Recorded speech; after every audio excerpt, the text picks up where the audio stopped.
পর আমরা আলোচনা করব স্ট্যাটাস বারের সম্বন্ধে। শীট ট্যাবের জাস্ট নিচে আমরা যে গ্রিন কালারের রেক্ট্যাঙ্গেল দেখতে পাচ্ছি, যেখানে রেডি আর নামলক আছে, এটাই হলো আমাদের স্ট্যাটাস বার।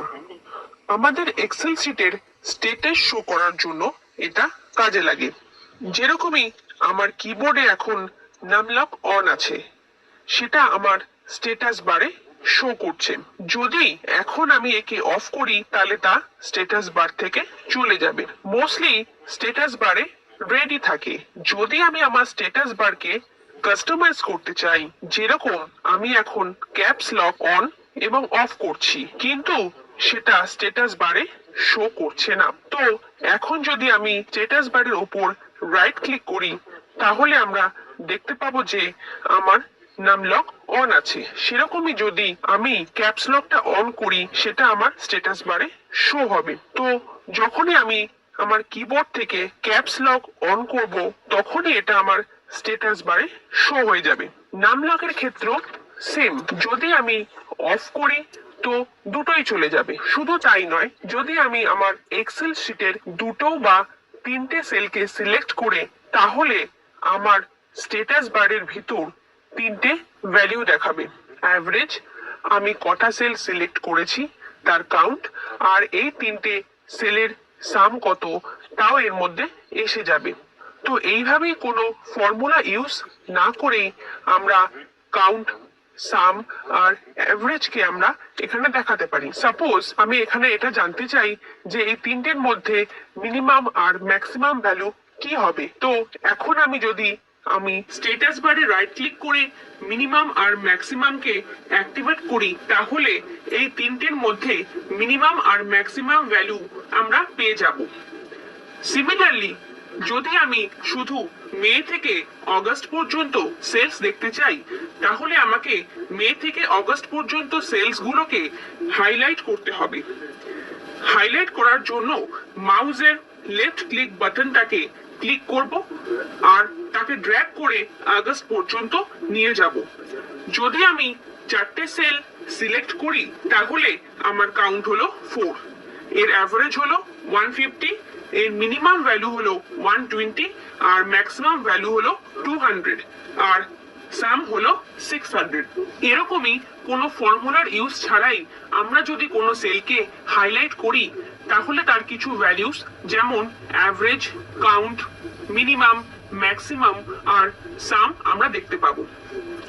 এইভাবেই আমরা এই ভ্যালুগুলো স্টাডি করতে পারবো। আর যদি আমি কোনো পার্টিকুলার কলামকে হাইলাইট করি, তাহলে ওই কলামের মধ্যে যতগুলো ভ্যালু আছে সেগুলো, তাদের অ্যাভারেজ আর সাম সবকিছুই স্ট্যাটাস বারে প্রিন্ট হবে।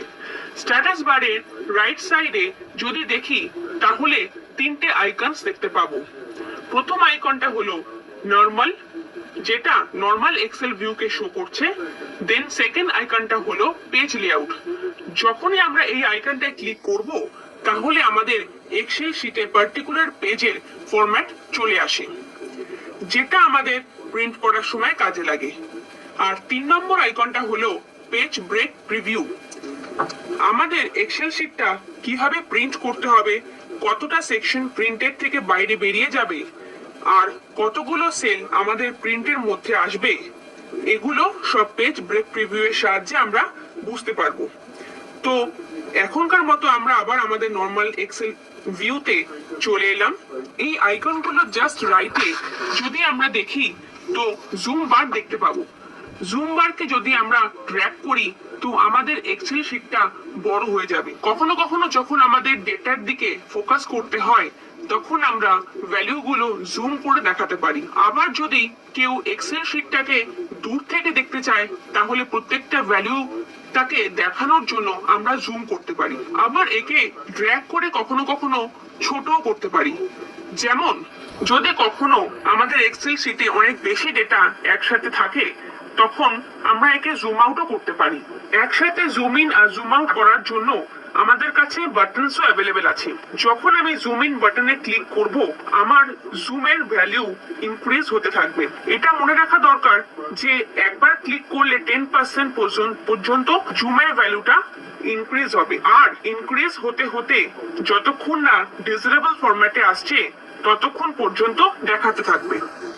জুমের ম্যাক্সিমাম ভ্যালু হতে পারে 400% আর মিনিমাম ভ্যালু হতে পারে 0%, কিন্তু এতে আমরা ডাটা দেখতে পারবো না।